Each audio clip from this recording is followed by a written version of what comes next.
Dulu ada seorang laki-laki, wali min auliyaillah, tapi jomblo. Nah nih, dari tadi kan yang saya ceritain urusan suami istri ini bagiannya jomblo nih ya, yang belum nikah.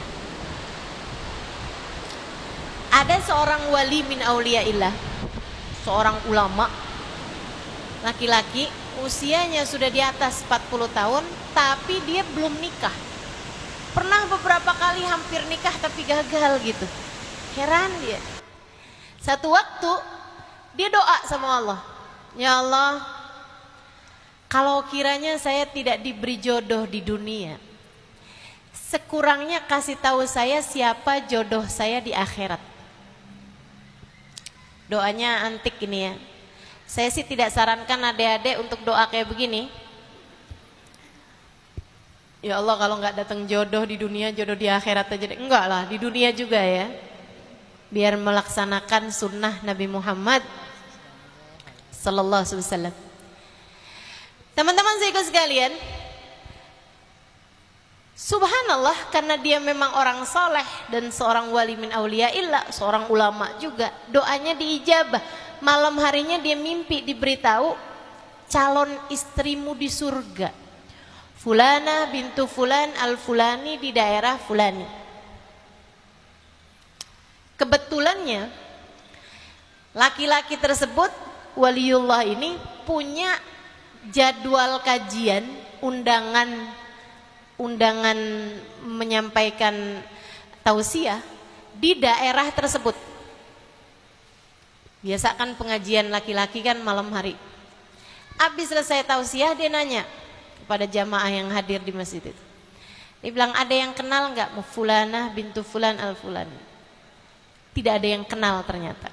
Misalnya di Banjar gitu ya, nggak ada yang kenal. Besoknya dia punya kajian di daerah yang lebih dalam lagi, di kampungnya. Saya nggak tahu kampungnya Banjar misalnya Palam ya. Teman-teman saya sekalian, jadi dia dakwah ke dalamnya kampung itu. Dia tanya abis selesai majelis, ada di sini yang kenal sama perempuan namanya Fulana bintu Fulan Fulan? Ada orang di belakang, dia bilang, saya kenal Pak Ustadz.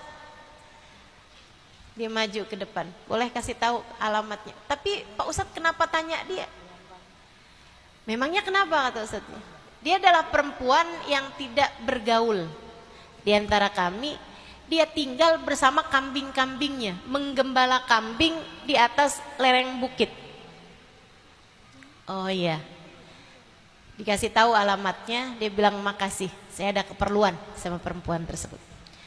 Besok paginya dia pergi ke daerah kampung itu. Sampai dia pergi ke rumahnya perempuan tersebut. Benar teman-teman, itu si perempuan itu tidak bergaul dengan siapapun, dia hanya tinggal sendirian di satu gubuk yang di sekelilingnya ada kambing-kambingnya. Dia menggembalakan kambing. Yang dia heran, di depan rumahnya perempuan tersebut, kambingnya sedang peluk-pelukan, sayang-sayangan sama serigala. Padahal biasanya serigala menerkam kambing, kambing lari dari serigala.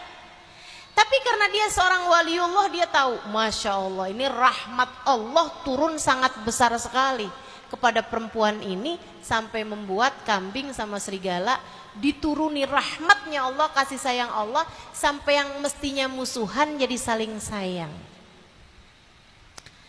Dia pun kemudian ketok pintu. Assalamualaikum warahmatullahi wabarakatuh, ya Fulana bintu Fulan al-Fulani. Yang di dalam nyaut, Waalaikumsalam warahmatullahi wabarakatuh, ya Fulan bin Fulan al-Fulani. Tahu siapa yang datang? Wih, ini wali ketemu waliyah nih. Kemudian perempuan tersebut menjawab, Rahmin inda babi, pergilah jauh-jauh dari pintuku, bukan di dunia tempat kita bertemu. Wah, luar biasa ya. Jadi nih perempuan kalau solehah nih bisa jadi waliyah nih, memang bukan main-main. Kata laki-laki tersebut, baik, saya akan pergi dari pintumu ini. Saya hanya ingin tahu amal ibadah apa yang diterima oleh Allah darimu, sehingga membuat rahmat turun begitu banyak terhadapmu sampai membuat kambing sama serigala sayang-sayangan di depan pintumu itu.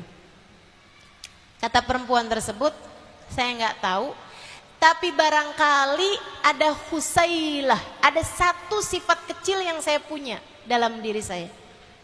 Apa itu? Dengerin nih. Saya kalau lagi panas tidak berharap dingin. Saya kalau lagi dingin tidak berharap panas. Saya kalau lagi sehat tidak berharap sakit. Kalau lagi sakit tidak berharap sehat. Saya kalau sedang kaya, sedang mampu, sedang punya rezeki, tidak berharap miskin. Saya kalau sedang miskin tidak berharap kaya. Dalam keadaan apapun Allah menempatkan saya tahu itu adalah hal terindah yang Allah berikan dalam kehidupan saya. Saya akan berterima kasih kepada Allah atas apapun yang Allah Subhanahu wa taala berikan. Kata laki-laki ini, innaha laysat husailah, innaha khoslah kabirah la yu'tiha Allah illa lal ahbab. Itu bukanlah sifat kecil, itu adalah sifat besar yang tidak akan Allah berikan kecuali kepada hamba-hambanya yang tercinta.